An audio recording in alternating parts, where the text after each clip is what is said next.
वे साधारण जन प्रभु को मनुष्य मानकर, अच्छा सोचो, भगवान प्रगट लीला में, ब्रज लीला में यहां कितने वर्ष तक रहे? 11 वर्ष तक।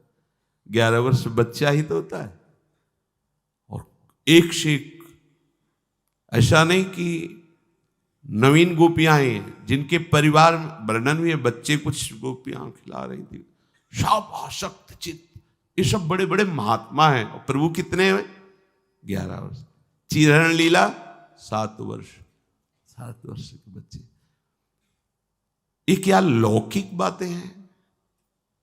भगवान योगियों के जो गुरु हैं योगींद्र जन, उनके भी हो, इसलिए महान योगेश्वर हैं। अब भगवान को भगवान न मानकर ऐसे लौकिक, तो भगवान चोर हैं, माखन चोरी करते हैं। बाबा के यहां बाल्टियों में या पात्रों में माखन हो ये सब नहीं रखा जाता था। कुंड थे, कुंड, दूध का, दही का, मक्खन का, घी का, ऐसे बड़े बड़े कुंड थे। बोले कितनी गाय? बोले 10 लाख गाय हैं। 10 लाख गाय, हजारों सेवक। अब गाय 10 लाख गाय का अगर लाख भर ऐसे ही छोड़ दो, 9 लाख गाय का दूध कितना होगा? तो वहां कोई बाल्टियों में थोड़ी था,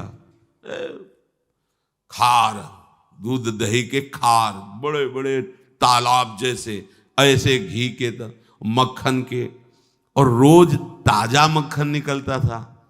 और अकेला लाडला कन्हैया, बाबा का तो अकेला लाडला कन्हैया। बलराम जी तो पता ही है कि रोहिणी जी के लाडले हैं, तो उनको पता है वसुदेव जी की प्रियता के कारण उनको यहाँ बाबा के यहाँ रखा गया। लेकिन उनको ये पता है कि लाडला मेरा और पूरे ब्रजमंडल का लाडला है। बोला वो माखन चोरी करेगा? समझो ना। अरे वहां अगर पूरा ब्रजमंडल स्नान करना चाहे तो बाबा के यहाँ मक्खन से स्नान कर सकता है। इतना तो मक्खन दूध दही का ढेर है। हाँ, जैसे सुदामा के तंदुलों को द्वारिकाधीश पाते हुए कह रहे, वाह, आज तक ऐसा स्वाद नहीं आया। यहां विविध प्रकार के व्यंजनों का भोग द्वारिकाधीश। इसीलिए तो शर्म लगी थी सुदामा जी को कि इतने वैभव में फटे कपड़े पे सही चावल भी नहीं है, और सब रानी महारानियां सब ऐसे। उनका कुछ भाभी जी ने दिया होगा, बोल भी नहीं, वो फिर गलती कर रहे हो, ये ऐसे क्यों दबाए हो? और खींचा तो एक मलिन कपड़े में छोटे छोटे टूटे हुए तंद, भगवान हाथ। आहा, ऐसा स्वाद तो मुझे कभी नहीं। आप समझ रहे हो? अब गोपीजन जब बाबा के घर में आती हैं, देखती हैं लाला का ये बाल्य सुख, कि मैया से लड़ रहे, माखन खा रहे, कभी ये मटका फोड़ रहे, कभी ये, तो उनको लगता है ऐसा मेरे साथ कब करेंगे? ये था माम प्रपद्यन्ते तास्तत विभजाम्यम। ये अपने सखाओं के साथ आवे और मैं छुप करके देखूं, और ये चौरविशंकित नेत्रों से ऐसे देखते हुए हमारा माखन चुराएं। जब मैं इनको पकड़ूं तो ये डर जाएं और ये भागें। वो मैं सुख, जो यशोदा मैया को सुख देते, वो मुझे भी सुख दे। अब गाय दूर है, आज इसका सुंदर दही जमे, हे विधाता, मीठा दही जमे, सुंदर मक्खन बने, और नंद नंदन हमारी इच्छा के अनुसार कल आवे और वैसी लीला करे जैसे मैया के साथ करते हैं। अब वो इतने भाव से कर रहे हैं, और महान भजनानंदी संत ही तो गोपी बने हुए, ये सब निज पार्षद। अब भगवान वैसे ही जाते जैसे उसने भावना की थी, वैसे ही लीला करते हैं। तो क्या चोरी है ये? जब किसी को विज्ञानानंद घन परमात्मा स्वरूप की प्राप्ति, तो उसको संन्यास अनिवार्य हो जाता है, चाहे आंतरिक चाहे बाह्य, दोनों संन्यास अत्यंत अनिवार्य है। भगवान ने आंतरिक संन्यास तो गोपियों का देख लिया। कात्यायनी देवी की उपासना करके एक ही बात केवल मांगती है कि हे महादेवी, आप हम पर प्रसन्न हो और नंद नंदन हमारे पति हो। साधना कांता भाव की, आंतरिक पूर्ण समर्पण। अब बाह्य तुम्हारा संन्यास होना चाहिए। कहीं भी राग शरीर में न, तभी तो रास में प्रवेश होगा। शरीर रागी का रास में थोड़ी। पांचवें भूले देह सुधी, तब छठे भावना रास की। प्रातःकाल अगहन के महीने में बहुत शीतलता होने लगती है, लेकिन रोज यमुना जी का उगाहन गोपी जन करती है। गले तक खड़े रह करके प्रभु का स्मरण करते हुए, यही लालसा है, नंद नंदन हमारे पति हो, प्रीतम हो। प्रभु सबके वस्त्र उठा लेते हैं। अवस्था 7 वर्ष की। गांव में आए 5-7 वर्ष के बच्चे बच्चियां, ऐसे पांडव नदी हमारे पास थी, गांव से बहती, सब ऐसे नहाते रहते। गांव की बात हम आपको कह रहे हैं। 5-7 वर्ष के बच्चे ऐसे कबड्डी खेल रहे हैं, स्नान कर रहे हैं। उनमें बेथुड़ी की बच्चा ये बच्ची, ये तो आज संस्कार मलिन होते जा रहे हैं, इसलिए वो भेद विशेष होता चला जा रहा है। प्रभु 7 वर्ष की अवस्था के हैं। सबके वस्त्र उठाते हैं, वो वृक्ष की डाल पर रखते हैं।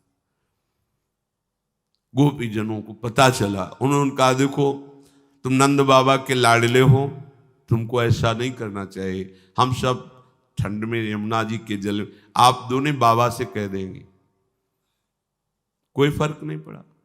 तो उनका हम आपकी दासी हैं, आपकी आज्ञा पर जीवन व्यतीत कर रहे हैं, आपको हमारे साथ है। तो जब दासी हो तो जल से बाहर निकलो। निर्वस्त्र जल में स्नान करना ये वरुण देव का अपमान है, यमुना जी का अपमान। निकलो बाहर। प्रभु चाहते देह भाव रहित स्थिति, पर वो फिर भी अपने देह को ढकने की चेष्टा। प्रभु ने कहा प्रणाम करो वरुण देव को, दोनों हाथ जोड़कर। बिल्कुल सन्यास हो रहा है। आप लोगों ने नहीं देखा होगा सन्यास। जब सन्यास होता है भगवा वस्त्र वाला, तो उसमें जिसको सन्यास दिया जाता है, यमुना या गंगा की नदी के पावन तट पर ऐसे 8-10 बुजुर्ग महात्मा बैठते हैं, गुरुजन, और नंगा कर दिया जाता है निर्वस्त्र, और गंगा में प्रवेश कराया जाता है। कहा जाता है हाथ उठा के बोलो इस सृष्टि में तुम्हारा कौन है। सबसे पहला प्रश्न होता है, तो उत्तर में होता है भगवान नारायण के सिवा कोई नहीं, हरि के सिवा कोई नहीं। बड़ा भावुकता का उस समय विषय होता है। स्नान करके फिर मंत्रों के द्वारा उसको जो संन्यास पद्धति, फिर उसकी चोटी के बाल हटाकर, फिर मुंडन कराकर, फिर कहते हैं लो लोक व्यवहार के लिए केवल ये लंगोटी धारण करो, नीचे इतना केवल वस्त्र, आजीवन तुम्हारा प्रभु के सिवा कोई नहीं। भिक्षावृत्ति से शरीर का पोषण, निरंतर ब्रह्म चिंतन, वही तो भगवान कर रहे हैं। हाथ उठा करके गोपीजन भगवान को ही नमस्कार करे कि इतना तो मुझे पता है सब देवताओं के स्वामी आप ही हो। ऐसे हाँ ठीक, मेरी आज्ञा में तुम्हें दोष नहीं दिखाई दिया, मेरी आज्ञा का पालन किया, इसलिए ये वस्त्र अपने, और भगवान वस्त्र उठाकर सब अपने कांधे पे रखते हैं, डाल से उठा के कांधे पे रखते हैं, मानो आज से तुम्हारा भार मैं लेता हूं। और भगवान अपने कर कमल से वस्त्र प्रदान करते हैं और समय निश्चित कर देते हैं, अगले वर्ष की शरद पूर्णिमा को तुम्हारा हमारे साथ रास होगा। ये मलिन भाव थोड़ी है। अब आप लोग एक सीमित बुद्धि में, सीमित मर्यादा में बंधे हुए हैं, तो उस असीम प्रभु की असीम मर्यादा को कैसे जानोगे। सीमित मर्यादा में बंधे हुए लोग समझते हैं अरे भगवान तो न जाने कितनी हजारों गोपिका, तो अनंत भक्तों का पोषण कर रहे हैं, तुम्हें नहीं दिखाई दे रहा। तो गोपिका क्या है, अनंत भक्तों में ही तो है। भगवान कह रहे हैं ये लोग मुझे मनुष्य समझ करके मेरी अवहेलना करते हैं। अवजानन्ति माम मूढ़ा मानुषीम तनुमाश्रितम परम भाव मजानंतो मम भूत महेश्वरम। समस्त भूतों के महान ईश्वर मुझ श्री कृष्ण को ये साधारण मनुष्य समझकर मेरी अवज्ञा कर